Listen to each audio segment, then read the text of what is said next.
अस्सलाम वालेकुम students, my name is Kaleem, I am your maths teacher. हम क्लास 9 का मैथ कर रहे हैं। पिछले लेक्चर में हमने रिव्यू एक्सरसाइज सॉल्व की थी। आज हमारा इस चैप्टर का लास्ट लेक्चर है जिसमें हम MCQs, डेफिनेशन और पेपर में इस चैप्टर का कितना कंट्रीब्यूशन है ये हम डिस्कस करेंगे। तो स्टार्ट करते हैं सबसे पहले डेफिनेशन से।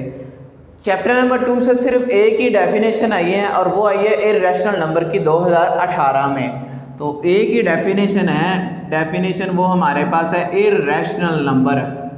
इर्रेशनल नंबर इसकी डेफिनेशन जो है ये एक ही डेफिनेशन आई है 2018 में। अब हम MCQs की बात करते हैं कि MCQs जो हैं कौन कौन से कितनी कितनी दफ़ा आए हुए हैं वो सॉल्व करते हैं, वो देखते हैं।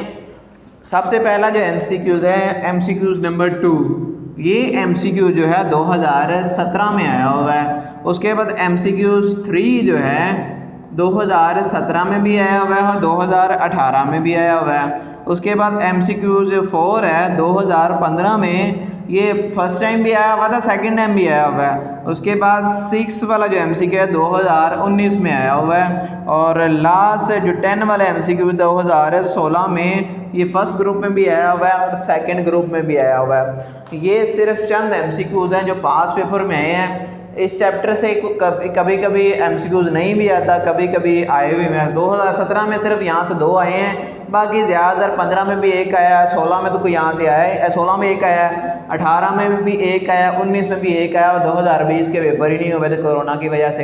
तो इस वजह से एक MCQ जो है इस चैप्टर से आता है। अब हम बात करते हैं कंट्रीब्यूशन कितना है, इसके टोटल कितने मार्क्स का पेपर बनता है। सबसे पहले है इसमें MCQs जो है एक ही आता है 1 मार्क्स का। इसके मार्क्स जो हैं 1 नंबर का 1 MCQs आता है। उसके बाद शॉर्ट क्वेश्चन दूसरे नंबर पे आ गया, शॉर्ट क्वेश्चन।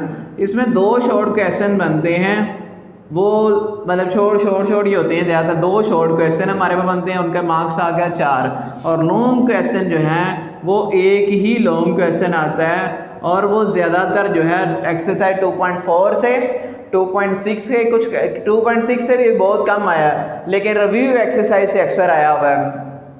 तो एक लॉन्ग आता है 4 नंबर का। टोटल 9 मार्क्स का जो पेपर है इस चैप्टर से बनता है। तो यहाँ तक हमारा चैप्टर नंबर 2 कंप्लीट हुआ। अब नेक्स्ट हम चैप्टर नंबर 3 स्टार्ट करेंगे जिसमें हम लोगारिथम के मुतालिक जो चीज़ें हैं, बेसिक चीज़ें हैं, जो फार्मूले वगैरह जो चीज़ें सारी हैं वो डिस्कस करेंगे। अगर इस चैप्टर में किसी सवाल की समझ ना लगी हो या कोई सवाल आपको तंग कर रहा हो जो मैंने छोड़ा हो शायद, तो वो आप मुझसे दोबारा पूछ सकते हैं। और अगर वीडियो अच्छी लगे तो लाइक और शेयर लाजमी कर दीजिएगा और चैनल को सब्सक्राइब नहीं किया तो वो भी कर दीजिएगा। थैंक यू, अल्लाह हाफिज़।